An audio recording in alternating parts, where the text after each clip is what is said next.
about to do. We've used much the same approach over the past 30 years to help people transcend the fears that block their creativity. You break challenges down into small steps and then build confidence by succeeding on one after another. Creativity is something you practice, not just a talent you're born with. The process may feel a little uncomfortable at first, but as the snake phobics learned, the discomfort quickly fades away and is replaced with new confidence and capabilities. Fear of the messy unknown. Creative thinking in business begins with having empathy for your customers, whether they're internal or external, and you can't get that sitting behind a desk. Yes, we know it's cozy in your office. Everything is reassuringly familiar. Information comes from predictable sources. Contradictory data are weeded out and ignored. Out in the world, it's more chaotic. You have to deal with unexpected findings, with uncertainty, and with irrational people who say things you don't want to hear.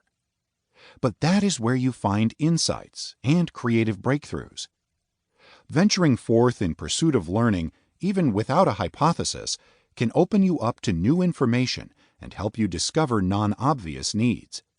Otherwise, you risk simply reconfirming ideas you've already had or waiting for others, your customers, your boss, or even your competitors, to tell you what to do.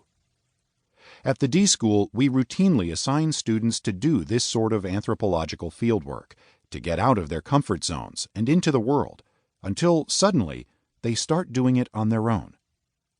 Consider a computer scientist, 2 engineers, and an MBA student, all of whom took the extreme affordability class taught by Stanford Business School professor Jim Patel. They eventually realized that they couldn't complete their group project to research and design a low-cost incubator for newborn babies in the developing world while living in safe suburban California. So they gathered their courage and visited rural Nepal.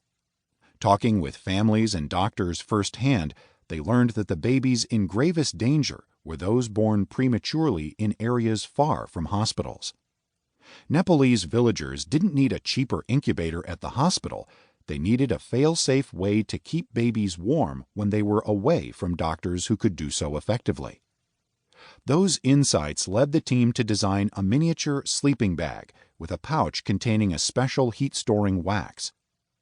The Embrace infant warmer costs 99% less than a traditional incubator and can maintain the right temperature for up to 6 hours without an external power source.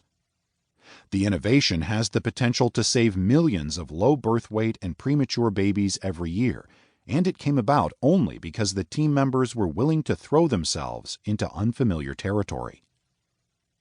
Another example comes from 2 students, Akshay Kothari and Ankit Gupta, who took the D-School's Launchpad course. The class required them to start a company from scratch by the end of the 10-week academic quarter.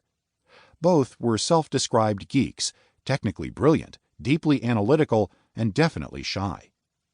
But they opted to work on their project, an elegant newsreader for the then newly released iPad, off campus in a Palo Alto cafe where they'd be surrounded by potential users. Getting over the awkwardness of approaching strangers, Akshay gathered feedback by asking cafe patrons to experiment with his prototypes.